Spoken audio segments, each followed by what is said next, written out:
Hi again, everybody. I'm Linder. KentStateSports.com's Flashback starts right now. It'll be another busy week here at Kent State in terms of our fall athletic teams, including the volleyball team. Home for the first time in the regular season. We'll have more on that a little bit later on. But we'll begin with soccer. Another tough loss, another one by 1 goal, this time against Cincinnati last weekend in the Queen City by the final score of 2-1. Now they'll welcome in a local rival in Youngstown State this Friday out at Zeller Field for a 4 p.m. drop. Mid-American Conference play begins for the Soccer Stars on September 27th against Central Michigan at 4 o'clock p.m. Well, the volleyball team had a tough time on the West Coast last weekend, but that wasn't the case this weekend in West Virginia, taking part in the Thunder Invitational at Marshall. The Golden Flashes knocked off Eastern Kentucky 3-2 in 5, then swept Southern Illinois before falling in a heartbreaking 5-set affair to the host Thundering Herd 3-2.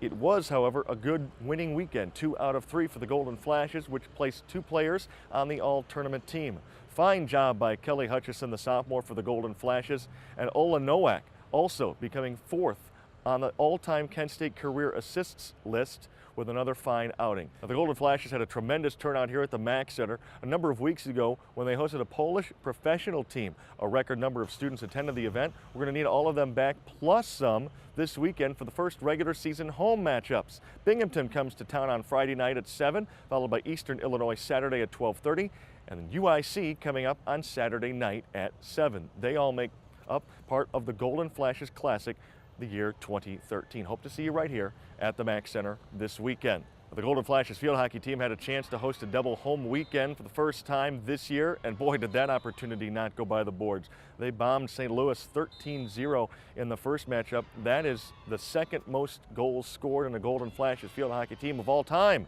Their offense continues to sizzle, knocking off Villanova in the following matchup 4-1 as Julia Hoffman continues to be absolutely phenomenal for the Golden Flashes.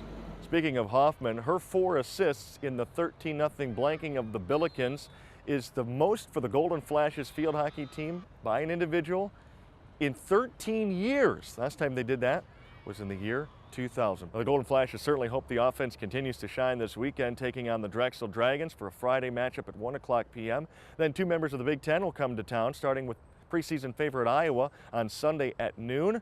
Golden Flashes have revenge on their minds in that one. And Ohio State comes back to Kent State for a Tuesday 2 p.m. matchup.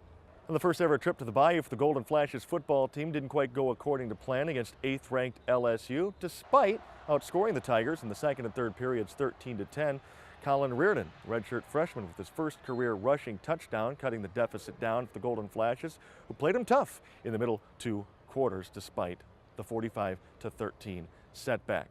Doesn't get any easier. The Golden Flashes stay on the road on this BCS road trip to take on the Penn State Nittany Lions this weekend. It's a 3:30 kick from Happy Valley. Flashes were last in State College back in 2010. They were there in 2003 as well, looking for their first win ever against Penn State. More good news from the Lynx, this time the women getting it done in Minnesota, winning the team championship at the Minnesota Invitational.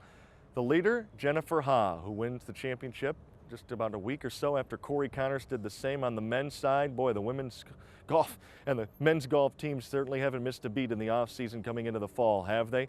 They'll go to the Nittany Lion Invitational this coming weekend on the 28th and the 29th. Men's golf goes to the Wyndon Memorial on the 22nd and 23rd. So men first at the Wyndon, then the following week the women at the Nittany Lion Invitational. Baseball gets a chance to be showcased this fall with its annual matchup with the Ontario Blue Jays. You'll get a chance to see first-year head coach Jeff Duncan and what he's done to the roster, what the Golden Flashes look like coming into the 2014 season out at Schoonover Stadium on Thursday at 4 p.m. The Golden Flashes cross-country team was off after taking part in the Tommy Evans Invitational over at Akron a couple of weeks ago. Back at it this weekend in the Empire State with the Iona Meet of Champions in New York. Well, I hope to see you every Monday for the Paul Haynes radio show taped at the Water Street Tavern at high noon. It immediately follows his weekly news conference at 11:15. For Nick Kane, I'm Linder. Thanks for joining us here on Flashback. Go Flashes.